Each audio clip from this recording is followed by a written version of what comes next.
What's up, people? It's your girl Adeola. I know you like my Indian outfit, yeah? So the EFCC, I'm talking about the Economic Financial Crimes Commission in Nigeria, has started a 6-month training of 71 new members. They call them junior cadet. Yeah, but I have a little bit of concern about this. I mean, does the EFCC need to train more people, or we just need the people that are there right now to step up their games? Because every corrupt official that the EFCC has ever arrested was at some point released. You feel me? I'm talking about people like Ibori, yes, Dimeji Bankole, Tafa Balogun, Cecilia Ibru, Erastus Akingbala, Alakala. Don't forget Ojuzo Kalu. What about Benga Daniel? Maybe they arrested him too. And the list goes on and on. They arrested those people. They made some noise. Oh, we arrested this person. And then the next thing, they are released. I'm like, what? This is how the EFCC operates? Am I supposed to believe that now EFCC will start cleaning up Nigeria after this 6 months training? Seriously? Does that make any sense to anybody? I mean, Ribadu did more with less people in his time. So I don't think the EFCC needs to train more people. Nigerian prison should be filled right now with those crooks who stole the $6.5 billion subsidy funds. But today, they are all free and back in business. You see what I'm saying? So it's not more staff that you need. It's efficiency. You need bold staff. You need fearless workers. You need skilled prosecutors. But what do I know? By the way, did you guys hear that Dana Airline is back in operation? Yeah, that's the airline that the plane crashed in Nigeria 7 months ago, killing all 163 passengers on board. I mean, I can see your faces. I'm worried too. My first question is, what happened to the investigations that they promised us, that they are carrying out? Did you hear the conclusion of the investigation? Because I didn't hear anything. Was anybody held accountable for that plane crash? We heard that the plane was not in good condition before it took off, so that was not completely an accident that could have been prevented. And how did Dana secure its license to get back in business? If you lost someone in that plane crash, you will understand how painful it is, as if nothing happened, and you feel as if your loved ones just died in vain. How can we allow something like that? Now, what pains me is this picture that has been circulating everywhere, where they have celebrities posing with Dana planes. Basket mouth, you too. Wow. They all got on board trying to show us that Dana is actually a safe airline. We're not stupid. We all know this is a puppet show. I mean, this is a show. Yeah. So a lot of people are saying that they must have paid these celebrities, yes, for them to get on board and take pictures. I mean, you don't have to be a genius to figure that out, right? Well, the funny thing is, the Dana Airline released a statement the very next day saying that, we didn't pay the celebrities, so they all got on board at their own will. It was their choice to come and take pictures. They all just woke up one day and decided, you know what? Today looks like a good day to go and take pictures inside Dana airplane. Yeah, let's see what's happening there. Ooh, surprise, surprise. They're getting back in business. Why don't we take a picture? Shouting, put me on board, put me on board, put me on board. Take my picture. That was what happened, right? Y'all think we're stupid? No, these celebrities don't make appearances without being paid big money. I mean, everybody knows you don't just see basket mouth without some cash dropping. I'm actually not worried about Dana right now, because I know they'll do whatever it takes for them to look good right now that they are going back in business. I think we need to worry about other airlines, under the radar, that are still getting away with, shortcuts, not maintaining the aircraft, mechanical problems just because they didn't crash, Those are the ones that we all need to keep our eyes on. Why are these celebrities not posing with Molwe? Show that exhaust pipe. The one in Lagos. Check out the kind of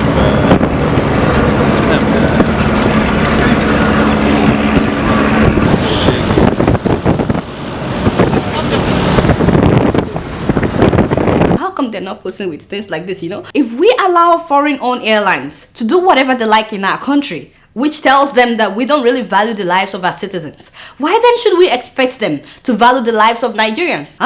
Anyway, I'm praying that there won't be any plane crash or helicopter crash or any abnormalities in the aviation industry this year. But please, let the aviation minister, let her take the necessary, Kole, that is not her now. She's actually beautiful. Yes, wonderful. So let her take the necessary precautions just to make sure that things like this doesn't happen anymore. Awe, the aviation minister, she knows a lot about the aviation sector, right? Because I know she's very good when it comes to paddling your canoe. But I just wanted to be sure she's also capable when it comes to... Yes, okay. Let's just hope that there will not be any abnormalities this year. You know, I'm just keeping it real. So speaking of abnormalities, a 90-year-old man in Saudi Arabia recently got married to a 15-year-old girl. I mean, 15, a teenager, married to a 90-year-old man. How can people be so cruel? In this age, seriously, child marriage is wrong, period. But for parents to think it's okay to marry off their 15-year-old daughter to a 90-year-old man, 75 years difference. Haba, I mean, that is just wrong. You know, the man paid $17,500 to her parents as her bride price. Yeah, I mean, how can you sell your daughter? How much is $70,000? Hey, 70,000. The thing will soon finish now. And we're talking about Saudi Arabia. And I've heard that life is not that difficult in Saudi Arabia. Wait, let me check. Colin, what is the per capita income in Saudi Arabia? In America, it is $48,000. How much is the one for Saudi? Wow, 20,000? I mean, that's not bad. Seriously? So why are these parents so desperate? It's not... Wait, how much is it in Nigeria? Let's just check. Are you joking? Refresh that page. What do you mean 1,500? Which website are you checking? Hey, are you sure this website is credible? $1,500. I think say we get oil now.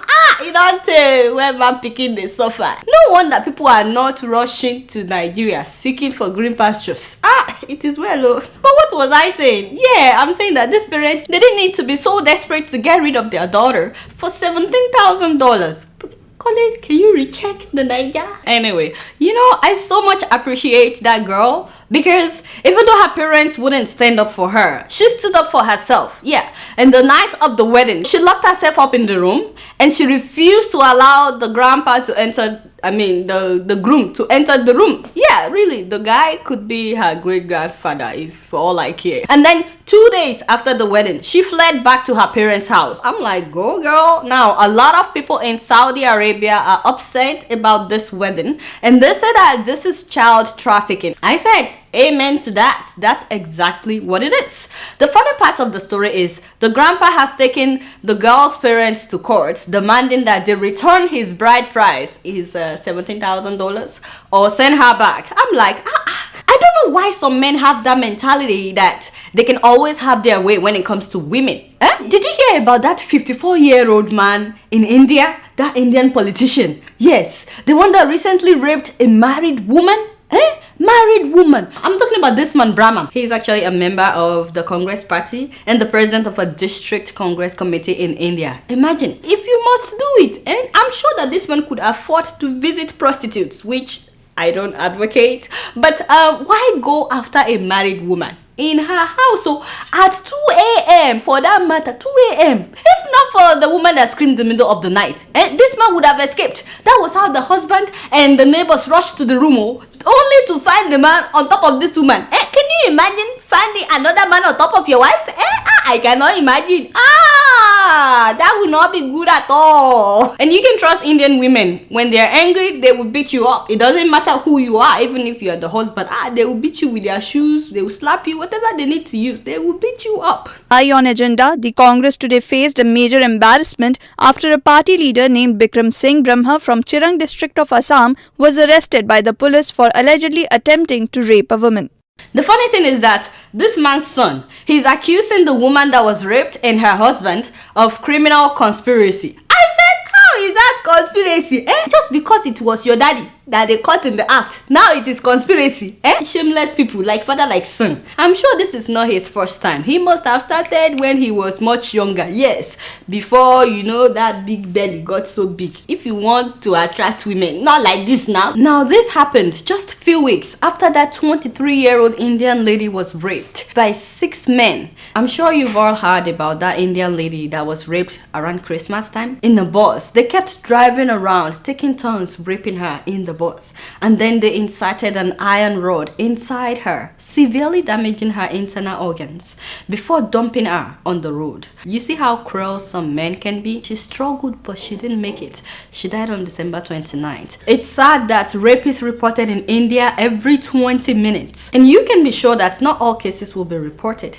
In Congo, rape has also been used as a weapon for years. The same thing during the Rwandan genocide. Many women were raped. And this is going on in so many countries as we speak. I'm really hoping that as people protest at death, that the world will finally wake up to realize it is time to end all violence against women. It is time that we treat our women right, whether they are married or not. We are human beings and we have rights. And yes, we do have a voice. I mean, I'm wearing this in honor of the deceased Indian lady.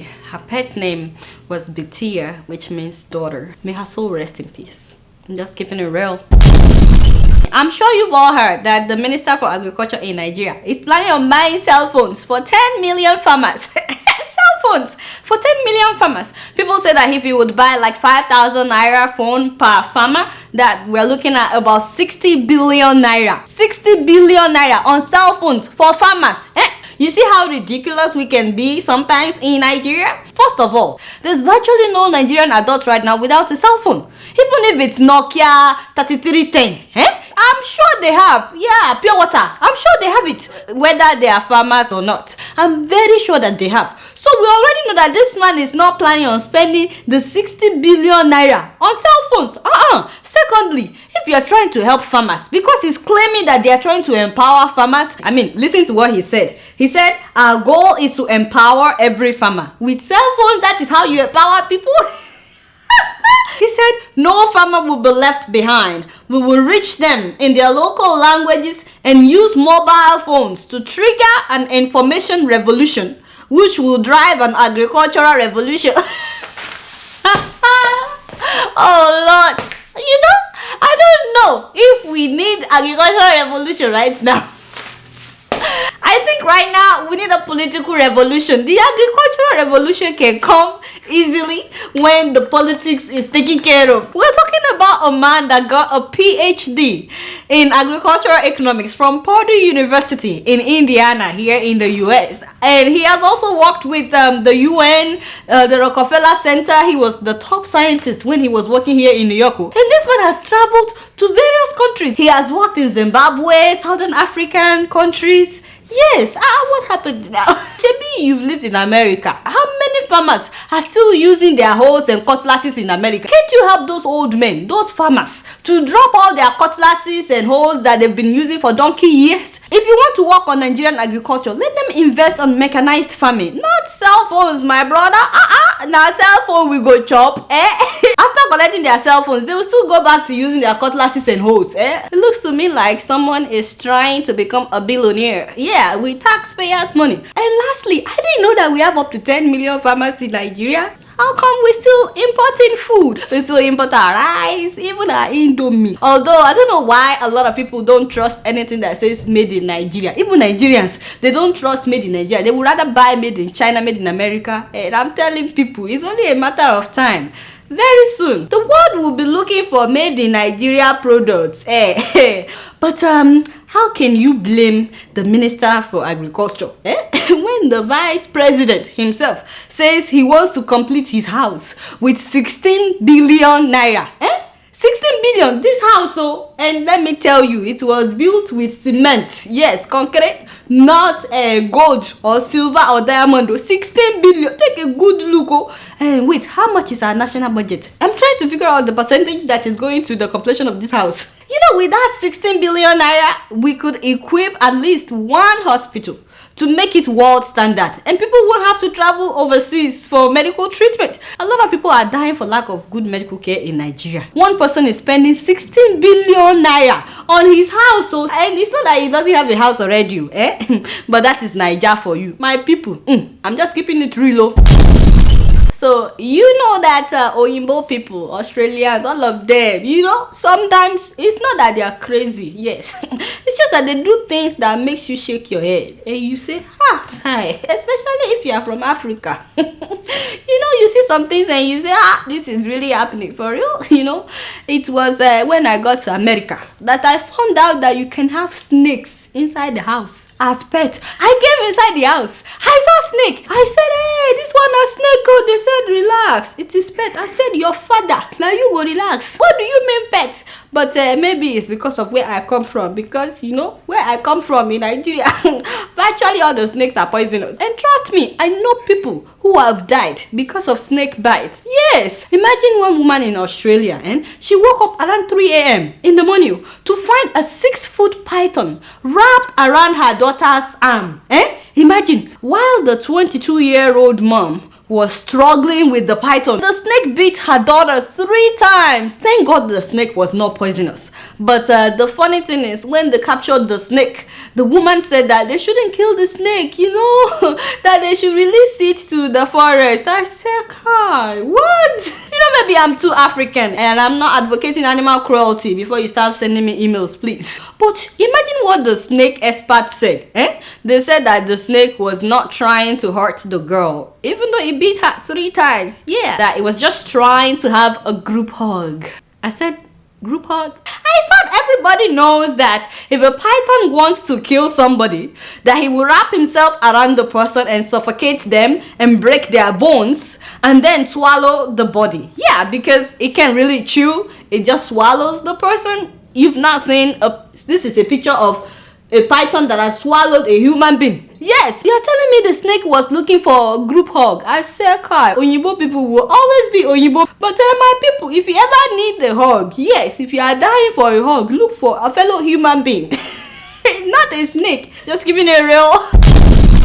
Okay, I'm so excited about this story. So, a Nigerian medical student was just granted permanent residency by President Barack Obama himself. Woo! You know how exciting! I mean, the guy's name is Victor Chukwueke, and his family and society rejected him when he was young because he had face tumor as a child. Yes, this is Victor when he was a teenager. Everyone called him ugly because of his deformity. That's what hurt him most. But I'm so glad that there are people out there who do not treat disabled people like outcasts. He was living in an orphanage in Nigeria when some nuns came from the US and saw him and decided to arrange for him to come to the US for medical surgery. Now, he's had several surgeries and he's much better now. Unfortunately, he lost one of his eyes. Despite that, he graduated from Wayne State University with a 3.8 GPA out of 4.0, yes. And he was the commencement speaker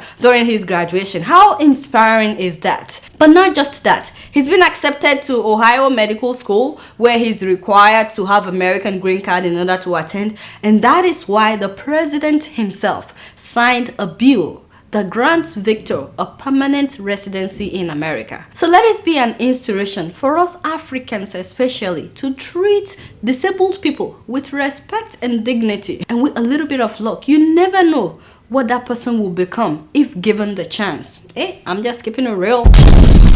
Alright y'all, it's been real and I'm keeping it real right up in here. Until next week, I'ma see y'all later. Peace out.